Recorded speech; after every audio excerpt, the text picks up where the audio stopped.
Operationally, it works just like a laser pointer. There's a chamber inside with special materials that release photons.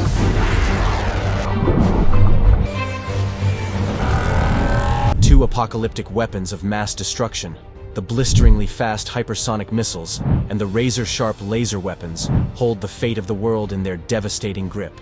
The two global titans, China and the United States, have been locked in a tense standoff, their diplomatic relations a tangled web of escalating tensions. The United States prepares to counter China's relentless provocations, and the stage is set for a potentially catastrophic confrontation. Will this technological advancement be enough to tip the scales of power? Join us as we explore how the U.S. laser aircraft carrier will stop all Chinese hypersonic missiles, the Chinese ballistic missiles, the 9 nuclear-armed states, the United States, Russia, the United Kingdom, France, China, India, Pakistan, the Democratic People's Republic of Korea, and Israel continue to modernize their nuclear arsenals, and several deployed new nuclear-armed or nuclear-capable weapon systems in 2023. Of the total global inventory of an estimated 12,121 warheads in January 2024, about 9,585 were in military stockpiles for potential use. An estimated 3,904 of those warheads were deployed with missiles and aircraft, with 60 more than in January 2023, and the rest were in central storage. Around 2,100 of the deployed warheads were kept in a state of high operational alert on ballistic missiles. Nearly all of these warheads belong to Russia or the USA. But for the first time, China is believed to have some warheads on high operational alert. SIPRI director Dan Smith noted that while the global total of nuclear warheads continues to fall as Cold War-era weapons are gradually dismantled, there is a concerning trend of year-on-year increases in the number of operational nuclear warheads. He emphasized that this trend seems likely to continue and probably accelerate in the coming years, which is extremely concerning. India, Pakistan, and North Korea are all pursuing the capability to deploy multiple warheads on ballistic missiles, something Russia, France, the UK, the USA, and more recently China already have. This would enable a rapid potential increase in deployed warheads, as well as the possibility for nuclear-armed countries to threaten the destruction of significantly more targets. Russia and the USA together possess almost 90% of all nuclear weapons. The sizes of their respective military stockpiles seem to have remained relatively stable in 2023, although Russia is estimated to have deployed around 36 more warheads with operational forces than in January 2023. The pace of Chinese nuclear weapons modernization is nothing short of completely staggering, as the PRC intends to double the number of its warheads by just the end of this decade and is now building hundreds of ICBM missile silos across mainland China. Concerns about China's nuclear ambitions have been on the Pentagon's radar for a very long time, and concern continues to escalate given the pace of nuclear expansion and China's apparent unwillingness to enter nuclear arms reduction treaty discussions. Indeed, the Pentagon's annual report has, for the last several years, cited alarming numbers regarding the speed of China's nuclear expansion and the extent to which it not only threatens the region, but can also threaten the continental United States from mainland China and undersea locations thousands of miles offshore. Several years ago, former commander of Air Force Global Strike, General Timothy Ray, was quite clear with his description of the threat. A troubling revelation has been about the trajectory of the Chinese nuclear program.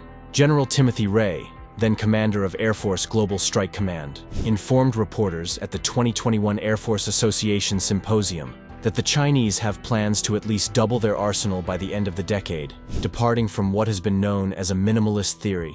Ray cited a hope that China might be willing to consider joining various ongoing arms treaty discussions, but did not appear extremely optimistic about the possibility given China's approach to nuclear weapons modernization, combined with a near-complete lack of transparency regarding China's strategic intent and the perceived need for a much larger, more diverse nuclear force. These developments pose a significant concern for the United States. The reality of the threat circumstance with China seemed to be one of several reasons why Ray stressed the importance of maintaining and adding to the United States nuclear triad, particularly in the Asian theater.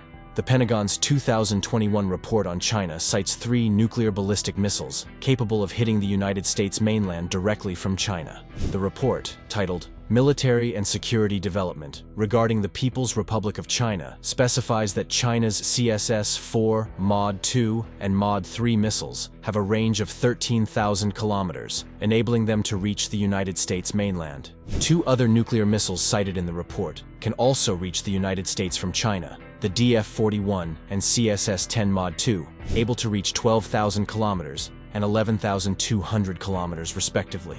The distance between Beijing and Los Angeles is 10,084 kilometers, placing California within direct reach of all 3 of these Chinese nuclear missiles. China is also developing a precision nuclear strike capability with its DF-26 medium-range anti-ship ballistic missile able to travel very long miles. Added to this threat circumstance, the PRC is also building new ground silo ICBM fields, which will cumulatively contain as many as 300 silos. These are just a few of the factors likely to have influenced the United States administration's nuclear posture review. The United States' refusal to embrace a no-first-use nuclear declaratory policy in the recently published 2022 Nuclear Posture Review seems to make sense in light of the escalating global threat environment. The text of the NPR states that, as long as nuclear weapons exist, the fundamental role of nuclear weapons is to deter nuclear attacks on the United States, its allies, and its partners. The United States would only consider the use of nuclear weapons in extreme circumstances to defend the vital interests of the United States or its allies and partners. The wording of the NPR document seems quite specific, as it cites that there remains a narrow range of contingencies in which nuclear weapons may still play a role. Certainly, any consideration of an initial nuclear attack of any kind does not in any way align with the Pentagon's strategic thinking, yet allowing for the full range of possibilities does seem to strengthen a deterrence posture. This thinking, as outlined in the text of the NPR, explains that adopting a no-first-use policy would present an unacceptable level of risk because, at the moment, China is known to have an official no-first-use policy with nuclear weapons. However, that position does not appear to remain the case. There is concern about Chinese ICBMs aligning in several respects with the Pentagon's 2020 China report, which adds that the number of Beijing's ICBMs capable of threatening America will likely grow to 200 in the next 5 years. The carrier killer, the DF-26 anti-ship missiles. As an element of this expansion, China is increasing its inventory of long-range land-fired DF-26 anti-ship missiles, able to fire both conventional and nuclear missiles. The Pentagon's 2021 China report raises the concerning possibility that the People's Liberation Army may well convert its well-known DF-26 carrier killer anti-ship missile into a low-yield tactical nuclear weapon. This presents new threat dimensions given the range and scope of the weapon, which is widely reported to be capable of hitting large Navy surface platforms with precision guidance from ranges up to 2,000 miles. The DF-26 is the People's Republic of China's first nuclear-capable missile system, capable of conducting precision strikes, making it the most likely weapon system to field a lower-yield warhead in the near term. In 2012, PRC military writings noted that the introduction of new precise, small-yield nuclear weapons could possibly allow for the controlled use of nuclear weapons, according to the U.S. Department of Defense's 2021 report on military and security developments involving the People's Republic of China.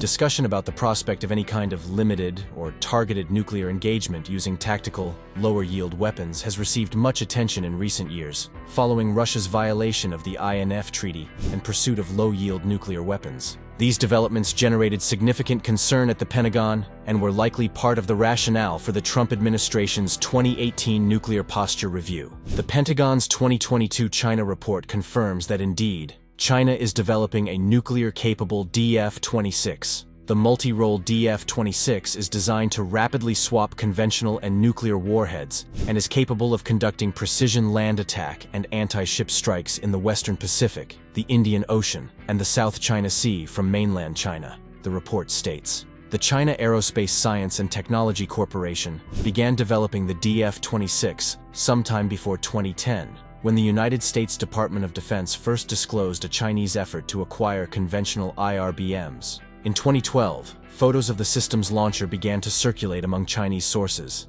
In September 2015, China publicly unveiled the DF-26 during a military parade in Beijing. At the event, China displayed 16 missiles on road mobile transporter erector launchers. Official commentary during the parade described the missile as possessing both nuclear and conventional capabilities, a claim corroborated by the United States Department of Defense assessments. China may have conducted its first operational DF-26 test in early 2017. On May 90, 2017, China's Ministry of National Defense released a statement acknowledging a flight test of a new missile in the Bohai Sea, which attained expected results. While several Chinese military analysts speculated that the test involved a DF-26, others suggested the system was a submarine-launched missile, such as China's developmental JL-3 SLBM. On July 29, 2017, China flight tested DF-26 missiles in Inner Mongolia, simulating a strike on a United States THAAD missile defense battery.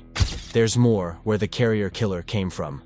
In August 2020, the Chinese People's Liberation Army Rocket Force flight tested an anti-ship DF-26 variant, the DF-26B, in the South China Sea, which reportedly struck a moving ship. In June 2021, a PLARF missile brigade conducted a night exercise with DF-26 missiles, simulating the relocation of missile batteries in a conflict scenario. The DF-26 is a two-stage solid-fueled IRBM with a range of 4,000 kilometers. According to Chinese sources, the missile measures 14 meters long, 1.4 meters in diameter, and has a launch weight of 20,000 kilograms. Its first-stage motor reportedly features similar dimensions to the preceding DF-21D MRBM. It is a road-mobile system and is transported and fired from a wheeled tie-in HTF 5680 transporter erector launcher. The DF-26 employs a modular design, allowing operators to rapidly swap nuclear and conventional payloads in the field. A new model of DF-26 TEL appeared shortly after the DF-26's 2015 debut,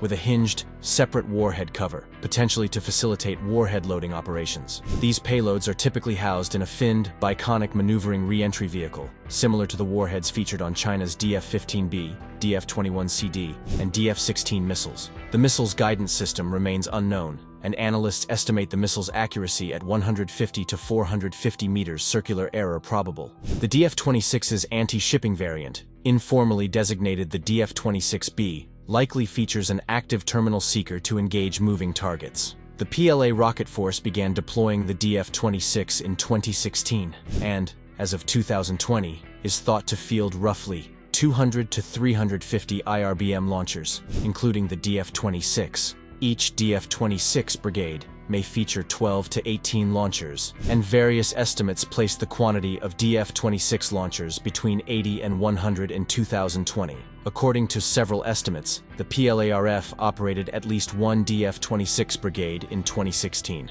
The brigade was reportedly stationed near Luoyang in Henan province. In 2018, China's Ministry of Defense announced the commissioning of its first permanently based DF-26 brigade with 18 launchers at Xinjiang in Henan province. In 2019, China deployed 12 DF-26 TELs to a training range at Alxa in China's Inner Mongolia region. By 2020, China reportedly fielded 3 known DF-26 brigades: the 625 Brigade in Jianshui, Yunnan Province, the 626 Brigade at Qingyuan, Guangdong Province, and the 666 Brigade at Xinjiang, with a possible 4th Brigade set based in Korla, Xinjiang, and a base under construction at Dengshahe in Liaoning Province. There have also been reports of other variations like the DF-21D and the DF-26B. China's People's Liberation Army Navy has their focus on anti-ship ballistic missiles like the DF-21D and DF-26B to counter United States carrier forces. The United States Navy is one of the most powerful maritime forces in the world. However, China's People's Liberation Army Navy has surpassed it in size,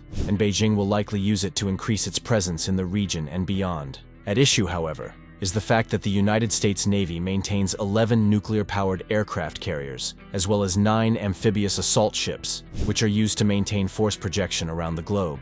In 2018, China's Ministry of Defense announced the commissioning of its first permanently based DF-26 brigade, with 18 launchers at Xinjiang in Henan province. In 2019, China deployed 12 DF-26 TELs to a training range at Alxa in China's Inner Mongolia region. By 2020, China reportedly fielded 3 known DF-26 brigades: the 625 Brigade in Jianshui, Yunnan Province, the 626 Brigade at Qingyuan, Guangdong Province, and the 666th Brigade at Xinyang, with a possible 4th Brigade set based in Korla, Xinjiang, and a base under construction at Dengshahe in Liaoning Province. There have also been reports of other variations like the DF-21D and the DF-26B. China's People's Liberation Army Navy has their focus on anti-ship ballistic missiles, like the DF-21D and DF-26B, to counter United States carrier forces. The United States Navy is one of the most powerful maritime forces in the world. However, China's People's Liberation Army Navy has surpassed it in size, and Beijing will likely use it to increase its presence in the region and beyond. At issue, however, is the fact that the United States Navy maintains 11 nuclear-powered aircraft carriers, as well as 9 amphibious assault ships, which are used to maintain force projection around the globe. More ominously, the DF-26B has been described as a carrier killer, due to how it could be used to target the United States Navy's fleet of Nimitz and Ford-class nuclear-powered supercarriers. Especially noteworthy about the DF-26B is that it is a dual-capable missile, a type of weapon banned by the Intermediate-Range Nuclear Forces Treaty, signed by the United States and the Soviet Union near the end of the Cold War. However, China was never invited to join the agreement, and the United States withdrew from the treaty during the Trump administration, citing Beijing's deployment of such weapons as a justification. The other missile, the DF-21D, has been described as the world's first anti-ship ballistic missile or carrier killer. The DF-21D first entered service more than 30 years ago and replaced the obsolete DF-2. It became China's first solid-fuel road-mobile missile, able to deploy a 600-kilogram payload with a minimum range of 500 kilometers and a maximum range of 2,150 kilometers. The DF-21D's warhead is likely maneuverable and may have an accuracy of 20 meters CP. That could make it instrumental in striking a vessel in the open ocean or denying access to a potential opponent in transiting to a conflict zone in waters that Beijing seeks to control, such as the East or South China Seas. If merely a few nuclear weapons could unleash massive, unimagined devastation upon cities and even entire countries, why would any country need more than a small number of weapons in its arsenal? It isn't just the United States Navy that could find itself in the plan's crosshairs. The missiles could certainly be used to target India's or Japan's aircraft carriers. But the spotlight is on the United States to respond to the Chinese threats. How then do they go about this?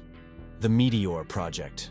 The United States Navy plans to mount a high-powered microwave-based counter-air defense system prototype on one of its vessels in 2026. The Meteor will be the Navy's first high-powered microwave project to counter targets, such as drones and anti-ship missiles. The United States Army and the United States Air Force have already been working on their own HPM projects, in addition to other directed energy projects, such as lasers. Unlike laser weapons, which melt, burn, or vaporize a target with a high-powered beam, a microwave system can produce a range of effects from disrupting or destroying a target's electronics to greater destruction. Its wider beam also reportedly holds an edge over the laser to counter multiple targets, such as drone swarms, faster. The Meteor HPM weapon development will provide capability with low cost per shot, deep magazine, tactically significant range, short time engagement for multi-target approach, dual deception, and defeat capability. According to the Navy's fiscal year 2025 budget documents, the objective of Meteor is to demonstrate tactically significant, non-kinetic, high-power microwave payload integration onto naval platforms to defeat, track,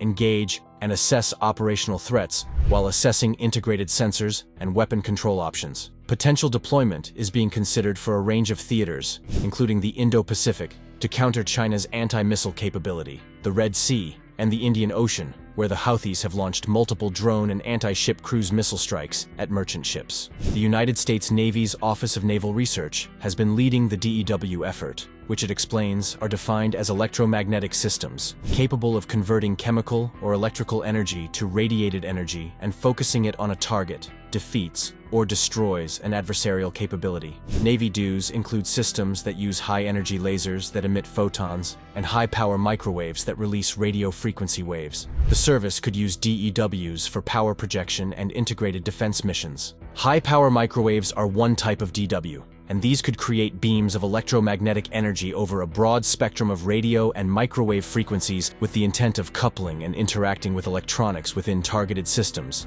either by causing damage or temporary disruption, from which the system cannot self-recover in time to accomplish its mission. HPM has several key benefits, including speed of light attack and modest electrical power from the host platform, while they also employ broad beams for as wide area coverage as possible for simple targeting. Such weapons could be utilized in congested environments where kinetic weapons could have constricted use. Such a system wouldn't replace higher-end surface-to-air missiles, but would become another layer of aerial defense alongside those systems. As the Warzone reported, such air defense missiles could be kept in reserve to counter anti-ship ballistic missiles, while drones and other threats could be taken out by the DEW HPMs. Moreover, as the technology improves, HPMs, which could use the microwave energy to inflict damage to the electronics of its targets, could be used to defeat anti-ship ballistic missiles, such as those now fielded by China's People's Liberation Army Rocket Force. The United States Navy's efforts are different from those of the Royal Navy, which has been developing its Dragonfire platform, a line-of-sight laser beam that could hit a $1 coin at more than 3,000 feet away. Its HPM prototype systems also build on Raytheon's decades of experience developing capabilities, like the counter-electronic high-power microwave extended-range air-based defense, known as Chimera. The United States' response: the Unusual SM3. The Navy and the United States' Missile Defense Agency have been testing and improving the SM3 for decades. But despite plenty of successful test shots, no one knew for sure whether the SM3 would work under the stress of actual combat. Good news for American missile defense planners: the SM3 works, and that has big implications for United States forces as they plan for a possible war with China. But United States forces on the island of Guam, one of America's main Pacific outposts, plan to include the SM3 in a new missile defense system for the island. The SM3's EKV payload is unusual. It doesn't explode, but rather destroys targets by hovering precisely in their way and letting them collide with it, wrecking themselves as much or more by their own kinetic energy as that of the EKV. The key is an extremely sensitive infrared telescope that tracks a hot ballistic warhead in the cold near vacuum of the exo-atmosphere, the beginning of space, 60 miles up, and more. The exquisite technology explains the SM3's high cost. It also explains why it has taken the Navy so long to develop and deploy the SM3, and to finally fire it in combat for the first time. The fleet was betting big that the missile would work. It's modifying more than 50 ships to launch SM3s. The Navy has already bought around 500 missiles, and buys several dozen more every year. Whenever the Navy deploys an aircraft carrier, there's already a United States Army Terminal High-Altitude Area Defense System surface-to-air missile battery on Guam. The Army will add a Patriot battery, while the Navy contributes mobile launchers for SM3s and lower-altitude SM6. Meanwhile, just 3 days ago, the Army also deployed its Typhoon missile system, able to launch SM6, to the Philippines. An Army command and control network will tie together the launchers and their associated radars. The Army and Navy missiles will defend Guam from cruise missiles, non-nuclear ballistic missiles, and potentially even maneuvering hypersonic missiles. The SM6 is thought to have at least some capability against hypersonics. All that is to say, the SM3 is only becoming more and more important to the United States war plans. And this trend is, if anything, accelerating, as the Navy tries to wring every ounce of possible performance from the SM3's basic design. The latest version of the missile, the heavier and pricier Block 2A, might even be able to intercept nuclear-tipped intercontinental ballistic missiles, at least in the lower, beginning and ending, parts of their flight through space. A 2020 test of the Block 2A against an ICBM-like target was inconclusive. Yes, the missile hit the target, but the Missile Defense Agency deliberately dumbed down the target. It lacked the extremely high speed and self-defense measures in comparison to a real ICBM. A counter to Chinese tantrums, the hypersonic missiles. After many decades of conducting basic research, the Department of Defense recently increased its spending to develop technology for hypersonic weapons. The Air Force, Army, and Navy all plan to field hypersonic missiles within the next few years. The term hypersonic weapon is often misapplied. Strictly speaking, it refers to a missile that travels at speeds at least 5 times the speed of sound in air, around Mach 5 or above, and that spends most of its flight inside the Earth's atmosphere, rather than in space, where it can use aerodynamic design features to maneuver. The combination of long-range, high speed, distinguishes the hypersonic weapons that DoD is developing from the conventional strike weapons in the United States military's current inventory. Hypersonic missiles are considered a possible counter to the anti-access and area denial systems that potential near-peer adversaries such as China and Russia are deploying. In theory, hypersonic weapons could be launched from outside the range of those systems and could reach targets within minutes over medium to intermediate ranges. from hundreds to a few thousand of kilometers, with a higher degree of accuracy and less vulnerability to defenses than existing missiles. The Congressional Budget Office analyzed the relative capabilities and possible costs of hypersonic missiles and potential alternatives in scenarios in which long-range, rapid-response weapons might be useful. CBO found that hypersonic missiles with sufficient ranges for A2AD scenarios, at least 1,000 kilometers, or about 600 miles, for missiles launched from aircraft, and at least 3,000 kilometers, or about 1,900 miles, for missiles launched from the ground or sea. Hypersonic missiles with those ranges, however, would be more expensive than similar ballistic missiles and pose much greater technical challenges. But the technology for them is well developed. Hypersonic weapons could be better than ballistic missiles at penetrating long-range missile defenses that operate outside the atmosphere. Against shorter-range defenses, it is unclear whether hypersonic missiles would have an advantage over ballistic missiles with maneuverable warheads. Given their cost, hypersonic weapons would provide a niche capability, mainly useful to address threats that were both well-defended and extremely time-sensitive, requiring a strike in 15 minutes to 30 minutes. If time was not a concern, much cheaper cruise missiles could be used. If targets were time-sensitive, but were not protected by defenses that effectively intercept incoming ballistic missiles in the middle of their flight, less costly ballistic missiles with maneuverable warheads could be used. So, if the Chinese were looking for battle, they've found a war they sure can't missile their way out. Thanks for watching. See you in our next video.